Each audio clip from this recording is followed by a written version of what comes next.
Je voudrais qu'on aille à Kiev tout de suite, parce que s'est-il passé à Kiev? Une nuit extrêmement tourmentée pour les habitants de Kiev. Regardez, c'est la défense antiaérienne ukrainienne qui fonctionne et qui a bien fonctionné face à une pluie de missiles russes, des missiles de longue portée parfois. Il y a eu 6 Kinjal, ce sont des missiles. Voilà, on voit cette vidéo. Des missiles Kinjal, des missiles calibre, il y en a eu 9, et 3 Iskander. Ce sont des armes puissantes, amiral. Les 3 que vous venez de citer, oui, ce sont des armes puissantes qui peuvent être à la fois tirées depuis des avions, tirées lancer à partir de missiles terrestres, ou de tirer également par des sous-marins ou des bâtiments de surface. Donc c'était vraiment une attaque non seulement sur Kiev, mais également sur d'autres villes, et qui venait de pratiquement tous les azimuts. Donc c'est ça qui est compliqué, parce qu'il faut faire la part des choses, distinguer quel est le missile, quel est le porteur, pour intercepter la bonne cible. Alors 18 missiles interceptés sur 18, carton plein pour la défense antiaérienne. Charline Hurel, pardon. Bonjour à vous. Vous avez vécu cette nuit à Kiev. Vous êtes l'envoyé spécial de LCI et TF1 sur place.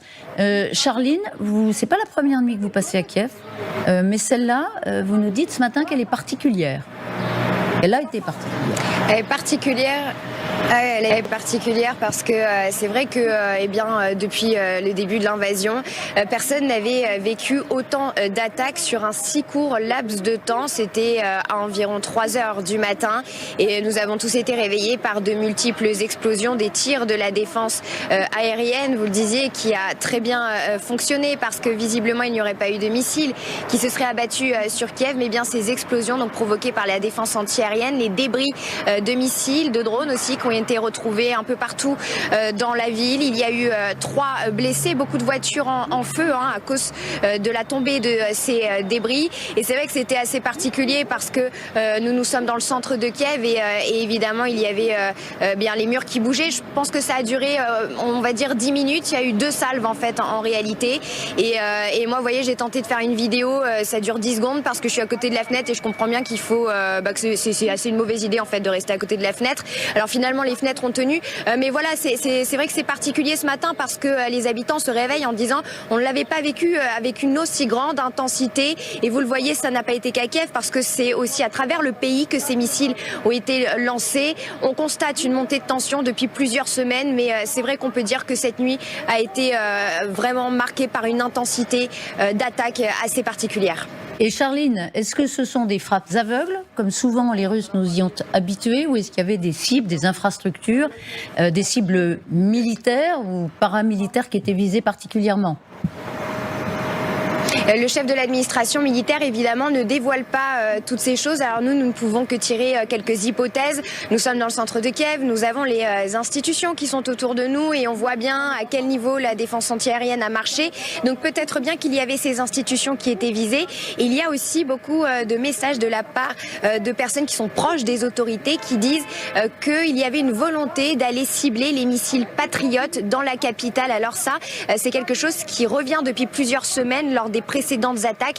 C'était aussi cela le message de l'administration militaire de Kiev, en disant ils ont voulu cibler les missiles patriotes parce qu'ils sont extrêmement ils marchent très bien, ils fonctionnent très bien, et donc évidemment la stratégie de la Russie serait d'affaiblir la défense antiaérienne pour pouvoir attaquer la capitale ici en Ukraine. Merci beaucoup Charline Hurel.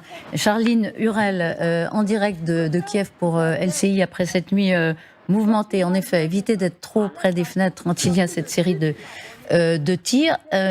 Les Russes envoient des missiles, vous disiez pas des petits missiles, des missiles importants dans un arsenal, avec une défense antiaérienne, je le disais, qui fait carton plein. Ça coûte cher aux Russes. Et ce ne sont pas des missiles de dernière génération, ce sont des missiles qui sont relativement anciens. On sait que les Russes ont épuisé leurs missiles de dernière génération, ils n'arrivent pas à les reproduire, puisqu'il manque cruellement de ces fameux circuits électroniques qui sont complètement sous embargo.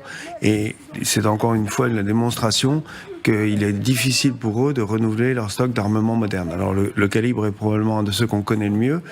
C'est un appareil de l'avant-dernière génération qui est en service dans énormément d'endroits et les Russes ont réussi à rétablir une chaîne de production d'à peu près 15 missiles par mois. Donc voilà. Mais Qu'est-ce qu'on peut dire sur la stratégie des Russes quand il se passe ça? Non, mais la première chose, c'est que, et pardonnez-moi, c'est extrêmement banal de le dire, mais il faut le rappeler, c'est que la guerre continue. Et elle continue pour les habitants des grandes villes d'Ukraine.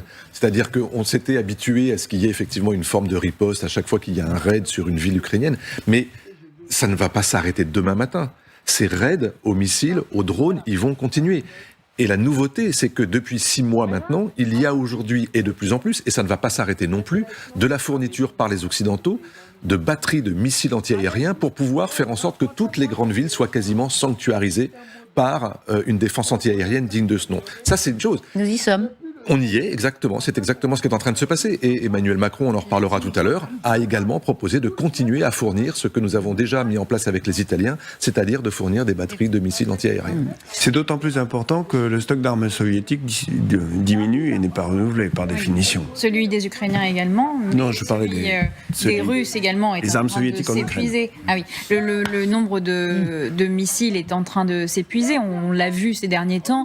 Il y a une stratégie d'intimidation depuis le survol de drones au-dessus du Kremlin. Il y a eu une intensification de ces missiles sur Kiev, notamment ces missiles calibre qui ont été tirés depuis la mer Noire. Et aussi, on a remarqué qu'il y avait une différence de vol au niveau de ces missiles-là pour éviter l'interception de ces missiles du côté de la part de l'armée russe. Donc il y a une volonté aussi d'essayer d'échapper à l'interception par la défense antiaérienne. C'est raté.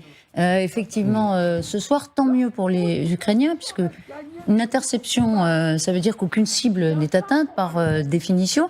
Il y a eu des taux de réussite parfois plus faibles de la part des Ukrainiens, c'est-à-dire que là, ils ont retrouvé quand même leur capacité de défense.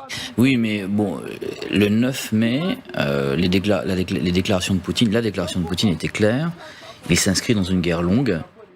Il s'inscrit dans une guerre contre l'OTAN et contre l'Occident, ce qui fait que pour lui, enfin les discussions que j'ai avec mes amis de l'opposition, il a déjà intégré 2 ans de plus. Donc ça, ce sont des scènes qui vont dans le sens de cette guerre qui va durer. Et je le dis et je le répète.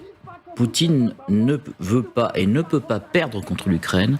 Il veut perdre, s'il doit perdre, il veut perdre contre l'OTAN et contre l'Occident. Ce que vous dites est important parce que la notion de temps va parler des avions, de la formation aussi, ça, évidemment, ça a un sens.